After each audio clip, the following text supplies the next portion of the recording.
القرآن حجت لک او علیک۔ قرآن حجت اور دلیل ہے یا تمہارے حق میں یا تمہارے خلاف۔ قرآن مجید نے اپنے آپ کو متعدد بار کہا ہے ہدی و رحمہ، تو قرآن رحمت ہے، لیکن کس کے لیے؟ جو اس کو مانیں، جو اسے پڑھیں، جو اسے سمجھیں، جو اس پر عمل کریں۔ لیکن تصویر کا دوسرا رخ بھی ہے، یہی قرآن خلاف بھی حجت بنے گا، یہی استغاثہ بھی لے کر آئے گا۔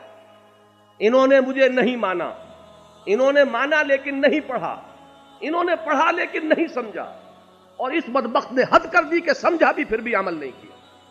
یہ درجہ بدرجہ بات چلی جا رہی ہے، اور یہ ساری گواہیاں حق میں جائیں گی کہ خلاف جائیں گی؟ اور یہ پوری امت جو ہے یہ خزانے کا سانپ بن کر بیٹھی رہی، اس نے نہ مجھ پر عمل کیا نہ مجھے دنیا کے سامنے پیش کیا۔